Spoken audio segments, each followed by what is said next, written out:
This is more than legacy. This is a source of inspiration, sharing the journey of discovery. PSN College of Engineering and Technology.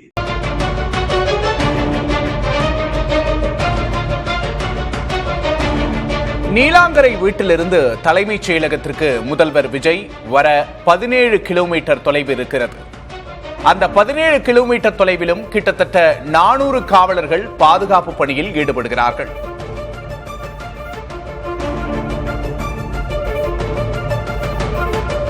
வீட்டை மாற்றுவாரா முதல்வர் விஜய்?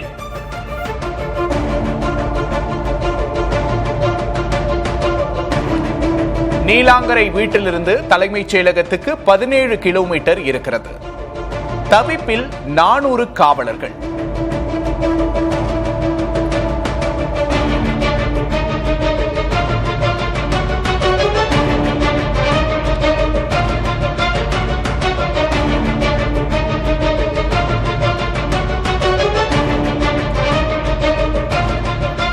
நீலாங்கரை வீட்டிலிருந்து தலைமைச் செயலகத்துக்கு 17 kilometre தொலைவு இருக்கிறது.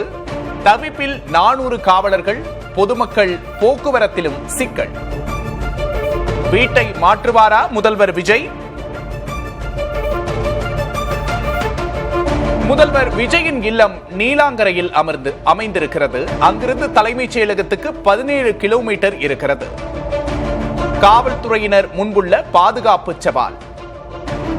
கூடுதல் பாதுகாப்பு ஏற்பாடுகளால் அவதிக்குள்ளாகும் மக்கள். முதல்வர் விஜயை பார்க்க நாலாபுறமும் குவியும் கூட்டம்.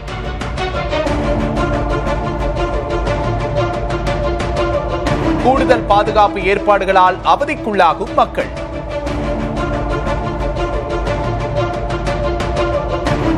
வீட்டை மாற்றுவாரா முதல்வர் விஜய்?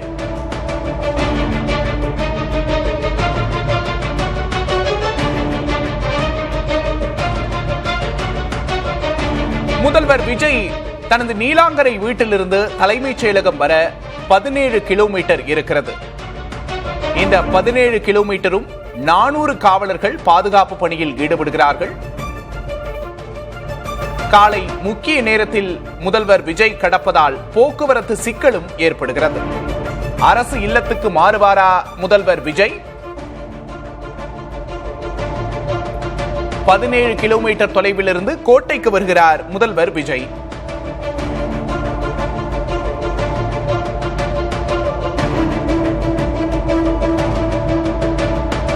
நிழலற்ற சாலைகளில் மணிக்கணக்கில் காத்திருக்கிறார்கள் காவலர்கள்.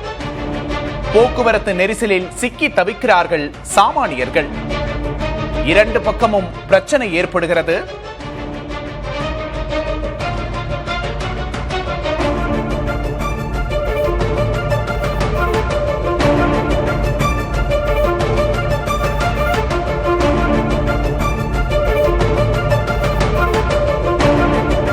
அரசு இல்லத்துக்கு மாறுவாரா விஜய்?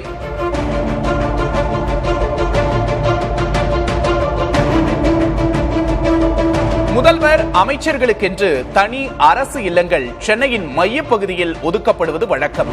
அந்த அரசு இல்லத்துக்கு மாறுவாரா முதல்வர் விஜய்?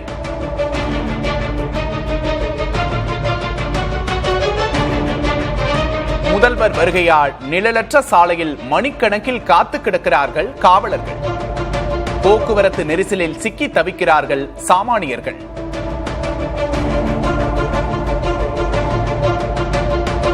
நீலாங்கரையிலிருந்து தலைமைச் செயலகம் வரை 17 கிலோமீட்டர் முதல்வரின் பாதை அமைந்திருக்கிறது. இந்த பாதையில் கிட்டத்தட்ட 400 காவலர்கள் முதல்வர் வருகையின் போது பாதுகாப்பு பணியில் ஈடுபடுகிறார்கள். பொதுமக்களின் சிரமம், காவல்துறையினரின் சிரமம் என இருதரப்பையும் அலசுகிறது இந்த பெருஞ்செய்தி.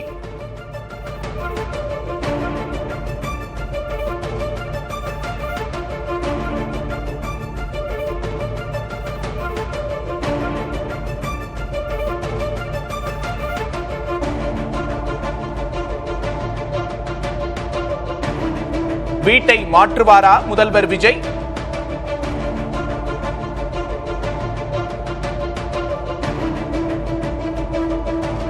இது தொடர்பான கூடுதல் விவரங்களை நமக்கு அளிப்பதற்காக செய்தியாளர் அன்பரசன் இணைந்திருக்கிறார். அன்பரசன், முதல்வரோட பாதையில கிட்டத்தட்ட 400 காவலர்கள்ல வெயில்ல பாதுகாப்பு பணியில ஈடுபடுறாங்க அப்படிங்கிற பெருஞ்செய்தியை பார்க்கிறோம். இதுக்கு பின்னாடி இருக்கக்கூடிய சிக்கல்கள்லாம் என்னென்ன? முதல்வர் எப்ப அரசு இல்லத்துக்கு மாற போறார்?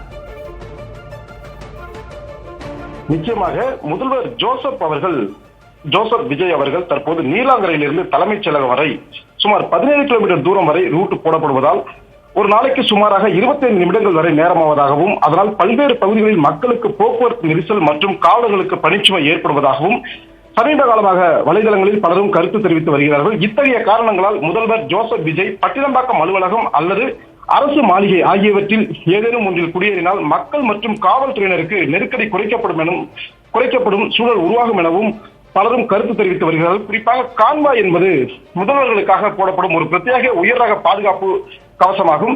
இதில் சுமார் 55 பணியாளர்கள் இந்த பிரிவின் கீழ் பாதுகாப்பிற்கு இருப்பார்கள். 10க்கும் மேற்பட்ட தேசிய பாதுகாப்பு படை கமாண்டோக்கள் இடம்பெற்றிருப்பார்கள். நவீன MP5 ரக துப்பாக்கிகள் மற்றும் நவீன தகவல் தொடர்பு சாதனங்கள் கொண்ட பயிற்சி பெற்ற கமாண்டோக்கள் இருப்பார்கள். அது மட்டுமல்லாமல் புல்லட் ப்ரூஃப் வாகனங்கள், பைலட் வாகனங்கள் மற்றும் தங்குமிடத்தில் 24 மணி நேரமும் கண்காணிப்பு பகுதிகளில் அடங்கும். குறிப்பாக முதல்வர் கான்வாய் என்பது முதல்வர் வீட்டிலிருந்து தலைமைச் செயலகம் அல்லது தலைமைச் செயலகத்திலிருந்து அவரின் வீடு மற்றும் அரசு அல்லது தனியார் நிகழ்ச்சிகள் உள்ளிட்ட இடங்களில் முதல்வர் செல்லும் வழித்தடங்களுக்கு உயர் ரக பாதுகாப்பானது வழங்கப்பட்டு வருகிறது. குறிப்பாக இந்த பாதுகாப்பானது கடந்த 4 முதல்வர்களை நாம் கணக்கில் எடுத்துக் கொண்டால் முன்னாள் முதல்வர் ஜெயலலிதாவுக்கு எத்தகைய பாதுகாப்பு வழங்கப்பட்டது என்பது குறித்து பார்த்தோமேயானால், மறைந்த முன்னாள் முதல்வர் ஜெயலலிதாவின் கான்வாயின் பெயர் ஜூலியட்.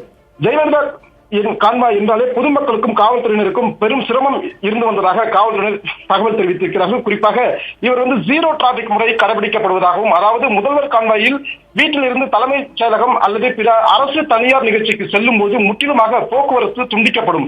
இதனால் சுமார் 1 மணி நேரத்திற்கு முன்பாக முதல்வர் கான்வாய் ரூட் மொத்தமாக துண்டிக்கப்படும். இதனால் பொதுமக்கள் மிகப்பெரிய அவதிக்குள்ளாகி வந்ததாகவும், போலீசாரும் இதனால் பாதிக்கப்பட்டு வந்ததாகவும், குறிப்பாக 4 மணி நேரத்திற்கு முன்பே இந்த ரூட்டானது ஆரம்பித்து விடும் எனவும் போலீசார் தகவல் தெரிவித்திருக்கிறார்கள். அது மட்டுமல்லாமல் ஜெயலலிதா அவர்களின் கான்வாய்க்காக ABC என 3 ரூட்டுகள் போடப்பட்டு வந்ததாகவும், அவருக்கு உயிருக்கு அச்சுறுத்தல் காரணமாக 3 ரூட்டுகள் போடப்பட்டதாகவும், இதற்காக 400 500 போலீசார் பாதுகாப்பு போடப்பட்டதாகவும் போலீசார் தகவல் தெரிவித்திருக்கிறார்கள். இதனையடுத்து முன்னாள் முதல்வர் எடப்பாடி பழனிசாமி அவர்களின் கான்வாயின் தகவல்கள் பற்றி பார்ப்போமேயானால், அவரது கான்வாயின் பெயர் எக்கோ. இந்த கான்வாயின் போது பெரும் சவாலான ஜீரோ டிராபிக் சிஸ்டம் கடைபிடிக்கவில்லை என்பது கூடுதல் சிறப்பாக போலீசார் தகவல் தெரிவித்திருக்கிறார்கள். இதனால் பொதுமக்களுக்கும் காவல்துறையினருக்கும் நிம்மதி பெருமூச்சு ஏற்பட்டதாகவும் காவல்துறையினர் தகவல் தெரிவித்திருக்கிறார்கள். மேலும் கான்வாய் செல்லும் போது மட்டும் 10 நிமிடங்களுக்கு முன் பொது போக்குவரத்துகள் அந்தந்த சிக்னல்களில் நிறுத்தப்பட்டு கான்வாய் சென்ற 4 நிமிடங்களுக்கு பிறகு பொது போக்குவரத்தானது அனுமதிக்கப்பட்டு வந்ததாகவும் போலீசார் தகவல் தெரிவித்திருக்கிறார்கள். முக்கிய சாலைகள் தவிர்த்து பிற இடங்களில் அல்லது சந்திப்புகளில் சில நிமிடங்களின் போது போக்குவரத்தை நிறுத்த வேண்டியது பாதுகாப்பின் கட்டாயம் என்கின்றனர் காவல்துறையினர். குறிப்பாக எகோ கான்வாயின் போது சுமார் 400 போலீசார் வரை பாதுகாப்பு பணியை மேற்கொண்டதாகவும், அதே போல கான்வாய் ரூட்டுக்கு முன்பு 3 மணி நேரத்திற்கு முன் காவல்துறை பாதுகாப்பு போடப்பட்டதாகவும் அதிகாரிகள் தகவல் தெரிவித்திருக்கிறார்கள். மேலும் முன்னாள் முதல்வர் மு.க.ஸ்டாலின் கான்வாய் பாதுகாப்பு, அவரது கான்வாயின் பெயர் விக்டர் எனப்படுவதாகவும், குறிப்பாக இந்த விக்டர் கான்வாயின் போது ஜீரோ டிராபிக் நடைமுறை ஆரம்பத்தில் சில நாட்கள் கடைபிடிக்கப்பட்டதாகவும், அதன் பிறகு பொது போக்குவரத்து நெரிசல் ஏற்பட பெருவாரியான விமர்சனங்கள் எழுந்ததாகவும் அதிகாரிகள் தகவல் தெரிவித்திருக்கிறார்கள். அதன் பின்புதான் ஜீரோ டிராபிக் நடைமுறையானது கடைபிடிக்கப்படவில்லை எனவும், மேலும் டனலிங் முறை கடைபிடிக்கப்பட்டதாகவும் குறிப்பிட்டிருக்கிறார்கள். குறிப்பாக டனலிங் முறை என்பது முக்கிய சாலைகளில் பொதுமக்கள் செல்வதற்கு இணையாக செல்வது, அதாவது முக்கிய சாலைகளில் கூம்புகள் வைத்து சாலைகள் 2ஆக பிரிக்கப்படும். அதில் ஒரு பாதியில் முதல்வர் கான்வாயும் மற்றொரு பகுதியில் பொது போக்குவரத்து செல்வதற்கான வழிவகை ஏற்படுத்தப்பட்டது. இந்த முறையை தான் முன்னாள் முதல்வர் திரு மு.க.ஸ்டாலின் அவர்கள் கடைபிடித்து வந்தார்கள். இந்த விவகாரத்தில் பொதுமக்களுக்கு அந்த போக்குவரத்து நெரிசல் என்பது சற்று குறைந்திருந்தது. குறிப்பாக விக்டர் கான்வாய்க்காக 300 போலீசார் வரை பாதுகாப்பு பணியில் ஈடுபடுத்தப்பட்டதாகவும், அதே போன்று ரூட்டுக்கு 2 மணி நேரத்திற்கு முன்பு காவல்துறையினர் பாதுகாப்பு பணியில் ஈடுபட்டதாகவும் அதிகாரிகள் தகவல் தெரிவித்திருக்கிறார்கள். இந்த நிலையில்தான் தற்போதைய முதல்வர் திரு ஜோசப் விஜய் அவர்களின் கான்வாய் குறித்த தகவல். இவரது கான்வாயின் பெயர் டேங்கோ எனப்படுவதாகும். டேங்கோ, அதாவது தற்போதைய முதல்வரின் கான்வாயின் பெயர் டேங்கோ. இந்த டேங்கோ கான்வாயில் நீலாங்கரையிலிருந்து தலைமைச் செயலகம் வரை சுமார் 17 கிலோமீட்டர் தூரத்திற்கு இந்த கான்வாயானது போடப்பட்டிருக்கிறது. அது மட்டுமல்லாமல் கடந்த முந்தைய சிஎம் முதல்வர் போல இந்த தற்போதைய முதல்வரும் டனலிங் முறையை தற்போது கடைபிடித்து வருகிறார்கள். குறிப்பாக இந்த டனலிங் முறை என்று சாலையானது 2 பிரிவுகளாக பிரிக்கப்பட்டு ஒரு புறம் கான்வாயும் மற்றொரு புறம் பொது போக்குவரத்துமானது செயல்படுத்தப்பட்டு வருகிறது. இருந்த போதிலும் முக்கிய சாலைகள் தவிர்த்த பிற இடங்கள் அல்லது சந்திப்புகளில் சில நிமிடங்களின் போது போக்குவரத்து நிறுத்த வேண்டியது கட்டாயம், பாதுகாப்பு கட்டாயம் என்கின்றனர் காவல்துறை அதிகாரிகள். இதனை அடுத்துதான் நீலாங்கரையிலிருந்து தலைமைச் செயலகம் வரை சுமார் 400 போலீசார் பாதுகாப்பு பணியில் ஈடுபடுத்தப்பட்டு வருவதாக அதிகாரிகள் தகவல் தெரிவித்திருக்கிறார்கள். குறிப்பாக நீலாங்கரையிலிருந்து தலைமைச் செயலகம் வரை 17 கிலோமீட்டர் தூரம் ரூட் போடப்படுவதால் சுமார் 25 நிமிடங்கள் வரை சென்று வருவதற்கான காலதாமதம். நம்ம தொடர்ந்து பேசலாம். முதல்வரோட பாதுகாப்பு முக்கியம் அப்படிங்கிற பட்சத்தில் முன்னாள் காவல்துறை அதிகாரி கருணாநிதி நம்மோடு இணைந்திருக்கிறார். வணக்கம் திரு கருணாநிதி. தற்போது முதல்வரின் கான்வாய் கிட்டத்தட்ட 17 கிலோமீட்டரை கடந்து தலைமைச் செயலகம் வருது. இதற்கு இடையில கிட்டத்தட்ட 400 காவலர்கள் பணியில ஈடுபட்டிருக்கிறாங்க. பொதுமக்களும் சிரமத்துக்கு உள்ளாகிறாங்க அப்படிங்கிற ஒரு விமர்சனம் எழுந்திருக்கு. முதல்வர் உயர் பாதுகாப்பில் இருக்கக்கூடியவர், Z+ பாதுகாப்புல இருக்கக்கூடியவர். அவரை பார்ப்பதற்கே அதிக கூட்டம் கூடுகிறது. முதல்வரோட பாதுகாப்பும் முக்கியம் அப்படிங்கறத எந்த மாற்று கருத்தும் இல்ல. இந்த இடத்துல முதல்வர் இதை பரிசீலிக்கலாமா? முதல்வரிடம் இது எடுத்து செல்லப்படுமா? உங்களோட பார்வை என்ன? நிச்சயமாக இப்பொழுதுதான் பதவியேற்று இருக்கிறார். இதில் உள்ள சிரமங்கள் அவருக்கு தெரிஞ்சா நிச்சயமா மாற்றிக்க வேண்டும். ஏனென்றால் ரொம்ப லாங்ல அவங்களுக்கு குவார்டர்ஸ் எல்லாம் இருக்கிறது. சிட்டிக்குள்ளேயே வசிப்பதற்குரிய வாய்ப்பெல்லாம் அவருக்கு இருக்கு. ரொம்ப சிரமம் கிடையாது. அப்படி இருந்தாக்க காவலர்களுடைய சிரமத்தையும் பொதுமக்களுடைய சிரமத்தையும் நிச்சயமாக ஏற்றுக்கொள்வார். ஏன்னா இது இப்போதைக்கு இருக்கிறது, இது அவசியம்தான். இதை நம்ம தவிர்க்க முடியாது. மற்ற முதல்வர்களை போல இந்த எம்ஜிஆர் அவர்களுக்கும் ஜெயலலிதா அவர்களுக்கும் இருந்தது மாதிரி மக்கள் இவர்களுக்கு அதிகமாக கூடுவார்கள். பார்க்க ஆவலோட காத்திருப்பதற்கும் இடையே சந்திக்க முயற்சிப்பதற்கும் வாய்ப்பு இருக்கிறது. அதனால இந்த பாதுகாப்பு அவசியம்தான். இல்லைன்னு சொன்னா நிச்சயமாக அவரை பார்க்கின்ற ஆர்வத்துல நாம் பார்த்திருக்கிறோம். அவருடைய விழாக்கள்ல எல்லாம் கூட்டம் கூடல. அதனால இப்பொழுது அவர் கொடுக்கிற பாதுகாப்பு அவசியம்தான். இதே தொடர்ந்து இருந்தா கொஞ்சம் சிரமம் இருக்குங்கிறதுனால நிச்சயமா அவர் பரிசீலிப்பார், மாற்றுவார் என்று நம்பலாம். இந்த முக்கிய பிரமுகர்களுக்கான பாதுகாப்புல வழி நெடுக காவலர்கள் நிறுத்தி வைக்கப்படுறத நம்மளால பார்க்க முடியுது. இடையில இதுல பெண் காவலர்களை ஈடுபடுத்தக்கூடாது அப்படிங்கிற ஒரு உத்தரவும் வந்தது. இதுல காவல்துறையினருக்கு இருக்கக்கூடிய சிக்கல்கள்லாம் என்ன? ஏன்னா ECR போன்ற இடங்கள் கடற்கரையின் வெப்பம் அதிகம் இருக்கக்கூடிய மரங்களே இல்லாத சாலைகள் தான். இதுல காவலர்களுக்கு உளவியல் ரீதியா என்ன சிக்கல்லாம் இருக்குன்னு நினைக்கிறீங்க? நிச்சயமா சிரமங்கள் இருக்கு. ரொம்ப லாங்ல போடும்போது சிரமங்கள் இருக்கு. பெண் காவலர்களை போடுவதற்கே காரணம் இருக்கிறது. ஏன்னா பெரும்பாலும் பெண்கள் கூடுகிற இடத்துல அவர்களை கட்டுப்படுத்துறதுக்கு பெண் காவலர்கள் தேவைதான். அதனால அவர்களை தவிர்க்க முடியாது. அதுதான் இப்போதைக்கு இருக்கிற சிரமங்களை மனதில் கொண்டு இதில் மாற்றம் கொண்டு வரலாம். நிச்சயமாக காவல்துறை அதிகாரிகளும் முதலமைச்சரும் இதை பரிசீலித்து நிச்சயமாக இது மாற்றம் கொண்டு வருவார்கள். இவ்வளவு லாங் வராம கொஞ்சம் ஷார்ட்டா மாற்றுவதற்கு நிச்சயமாக ஏற்பாடு செய்வார்கள் என்று நம்பலாம். முதலமைச்சர் தற்போது என்ன மாதிரியான பாதுகாப்புல இருக்கிறாரு? முதலமைச்சருக்கு கொடுக்கப்படுற அந்த கான்வாய்க்கு ஒரு பேர்லாம் இருக்கு அப்படின்னு நாங்க கேள்விப்படுறோம். அதை பத்தி உங்களால சொல்ல முடியுமா? கான்வாய் தான் முதலமைச்சருக்கு கொடுத்த VIP கான்வாய்க்கு Z+ கேட்டகரிங்கும் போது அதற்குள்ள அந்த இன்னர் கார்டன், அவுட்டர் கார்டன் அந்த இதெல்லாம் இது பண்ணி தான் பண்ணுவாங்க. ஜாமர் வெஹிக்கிள் வரும், ஃபாலோ பண்ணி வருவாங்க.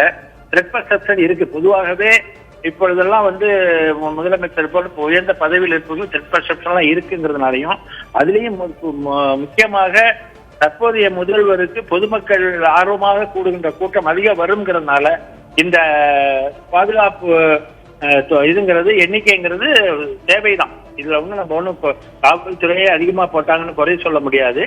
நிச்சயமாக தேவைதான். அதற்காக வேண்டி அதை குறைப்பதற்கான பரிசீலனை அவர்கள் செய்யணும். ஏன்னா இது புளூ புக்ல அவங்க புரோட்டோகால்ல இருக்கு, எவ்வளவு பேர் பந்தோபஸ்துக்கு வரணும் எப்படின்னு இருக்கு. ஏன்னா ஏதாவது ஒரு சின்ன அசம்பாவிதம் நடந்தாலும் அதற்கு பதில் சொல்ல வேண்டிய இடத்தில் காவல்துறையினர் இருக்கிறார்கள். அதனால அவர்கள் எந்தவித வாய்ப்பு கொடுக்காமல் போதிய பாதுகாப்பு கொடுத்தேதான் தீர வேண்டும். நிச்சயமா இதுல பொதுமக்களுக்கும் பொறுப்பு இருக்கு அப்படின்னு நினைக்கிறேன். இந்த மாதிரியான ஒரு விஷயங்களை ரொம்ப நாகரிகத்தோடும் எச்சரிக்கையோடும் பொதுமக்களும் அணுகணும் அப்படிங்கிறது மாற்று கருத்தே இல்லாத ஒரு விஷயம். நன்றி திரு கருணாநிதி. அன்பரசன், உங்களுக்கும் நன்றி.